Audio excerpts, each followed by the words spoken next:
Hey, Dietitian in Your Kitchen team.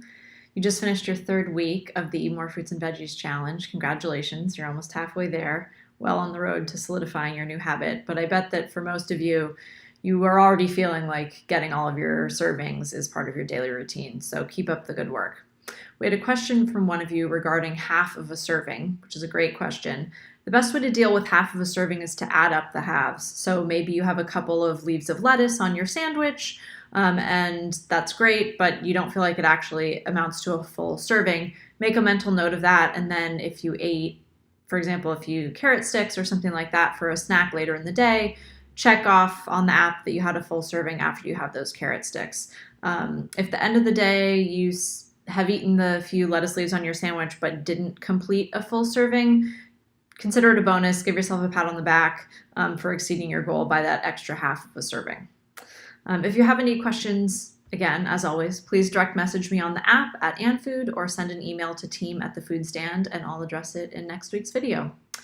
Today I'm going to talk about meals that lend themselves well to being vegetarian as a way to get more veggies into your diet. Animal products in moderation are a great component to a healthy diet. I eat a mostly vegetarian diet, but a small portion of 100% grass-fed beef about once a week. Same thing once a week, a small portion of wild salmon, a couple small portions a week, 1 to 2 maybe of organic chicken as well. So about 3 to 4 of my dinners contain meat of some kind, but 3 to 4 dinners don't, and neither do really any of my lunches or breakfasts, minus the rare exception, which gives me the omega-3s and protein my body needs, iron from the red meat, but leaves plenty of room in my diet for vegetables. And all of those 17 to 18, let's say, non-meat meals per week are largely centered around vegetables and fruit in the case of breakfast, which makes it really easy to meet my goal of 3 to 5 servings per day.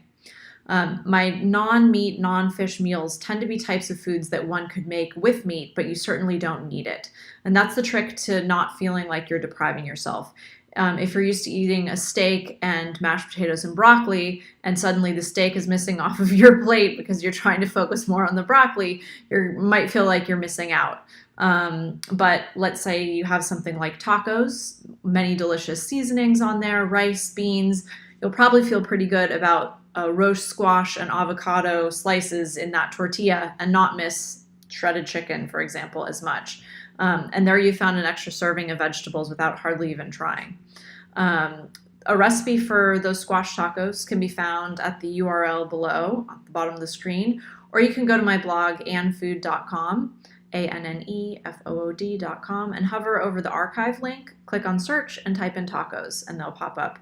The recipe calls for delicata squash and spinach, but you can make them with any squash and any green, whatever you like or have on hand. Really, all Mexican food works really well without meat. Veggie enchiladas, burritos, quesadillas, veggie salad. When you combine rice and beans, guacamole, maybe some corn, salsa, shredded lettuce, onions, sauteed peppers, and a bit of cheese, along with chili, onion, and garlic powders, some cumin, paprika, you can't really go wrong. And your veggie-centric meal will be really flavorful, plus you've just checked off a couple of servings since you weren't filling up on meat. Soup is also a really nice vegetarian meal to make. There's a delicious recipe for fresh vegetable soup with pistou, which is French for pesto. You can see the URL at the bottom of the screen, or you can find it on the Cook Dinner More Often guidebook. Simply visit thefoodstand.com, scroll down to find the Cook Dinner More Often guidebook, and you'll find the link in there towards the bottom in all the recipes. Curries and stir fries are also great veggie-centric meals. There's a recipe for green curry with zucchini on the Food Stand app or website. In the app, click on the Community tab and search for zucchini yogurt curry, or visit thefoodstand.com and click on the Community page and then search for zucchini yogurt curry. Finally, pasta is a fantastic way to center a meal around vegetables. If you go to my website, annfood.com, and search for pasta under the Archive tab, you'll find a variety of recipes for pastas with a bunch of different vegetables: spinach, kale, corn, asparagus, roasted squash, broccoli, you name it. And roasted veggie pasta is actually one of my favorite dinners, and you don't even need a recipe to make it.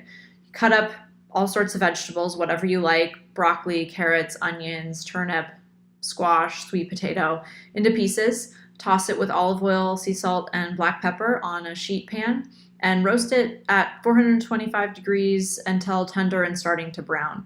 And meanwhile, cook your pasta according to the package directions. I really like tinkyada brown rice pasta. It's Tinkyada. They make an organic brown rice pasta. And then you just toss the two together, the vegetables and the pasta, with some fresh herbs, grated cheese, such as Parmesan, Pecorino, or Manchego. You can add some red tomato sauce to that as well, and easily check off a couple servings. Plus, you'll have leftovers to bring to work the next day. Have fun in your kitchen this week. Again, message questions to Ann Food on the app. See you next week. Bye.